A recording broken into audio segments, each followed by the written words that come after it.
More Than a Feeling, Boston. One of the all-time great rock anthems. As many times as I've heard the song, I really never get tired of hearing it. It's one of my favorites. And they really did such an amazing job of putting the song together so that it sounds timeless. It's almost as if you could always find something new every time you hear it to listen to pick out. Such great layering in it. I like to talk about one of my favorite parts of the song, which is Tom Scholz's guitar solo.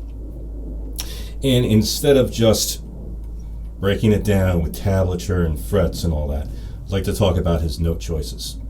And I also like to talk about the harmony. We're in the key of D for the guitar solo. And everything is diatonic. Okay, what do I mean by diatonic? If you just take triads in the key of D, right? Key of D has two sharps in it, F sharp and C sharp.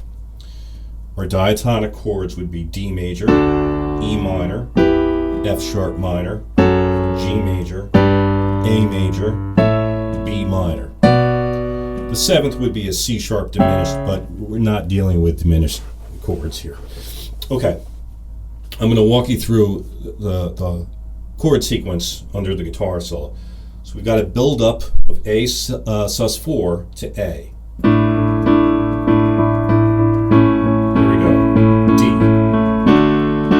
G, D over F sharp, G, D, G, D, A. A lot of D to G, right? Just 1 to 4. Let's keep going. D, G,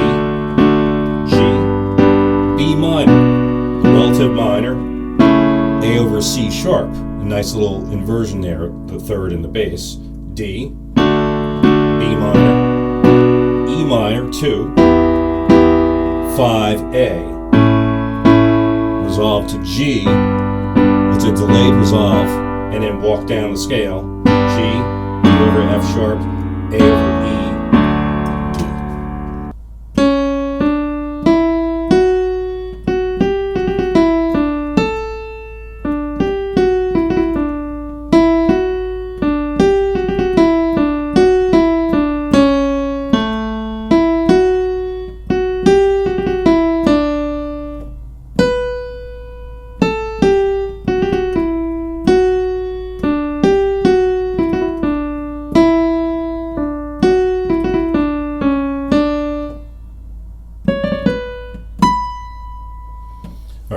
keep in mind, of course, on the guitar, he's bending quite a few of those notes, usually a whole step up to get to pitch.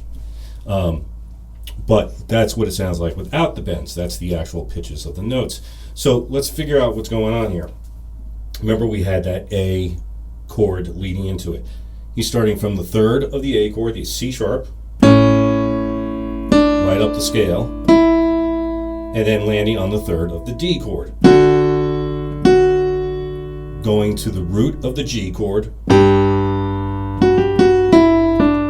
He plays that lick, or a version of that lick, all throughout the solo. This little triplet thing, F sharp, G, F sharp, and then down to the root note of the key, D. I'll start again.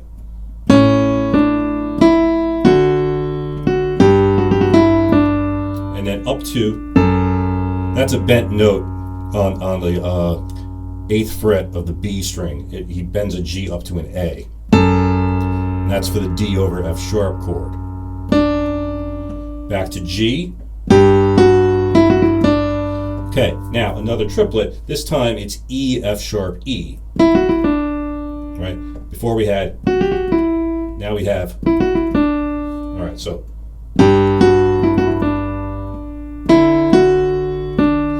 So that is the D chord. He targeted the third of the chord again, the F sharp, but this time with a little hammer-on lick. E to F sharp, D, G, again, the root against the G chord. There's that lick again, F sharp, G, F sharp. And then back to D for the F sharp. straight down the scale, F sharp, E, D, targeting the third of the A chord, the C sharp there, walking straight down the scale, the opposite of how he led into it.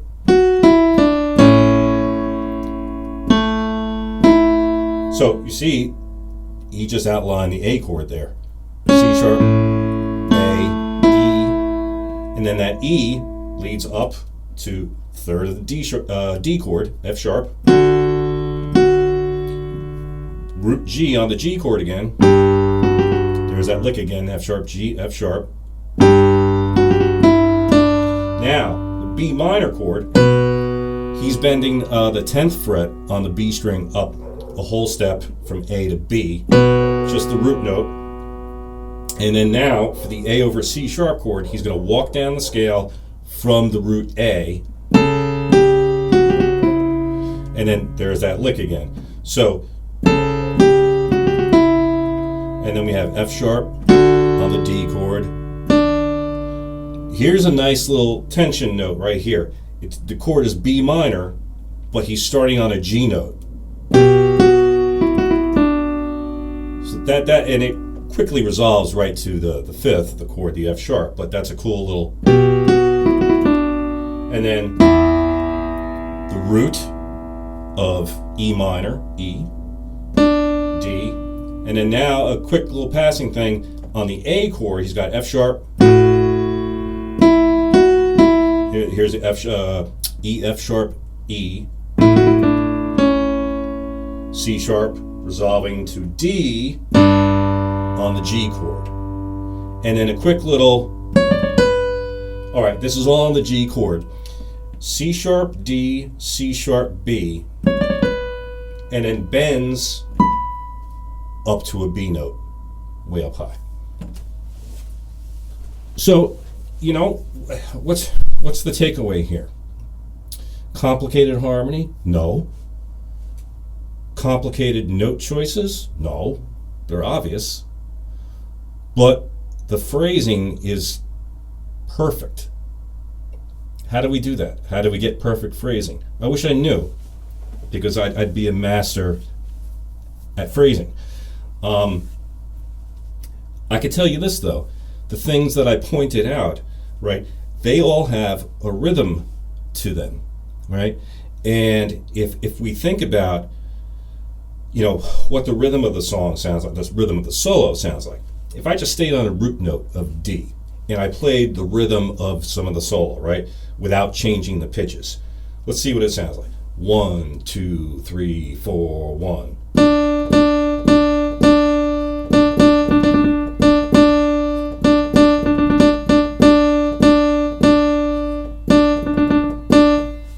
Huh.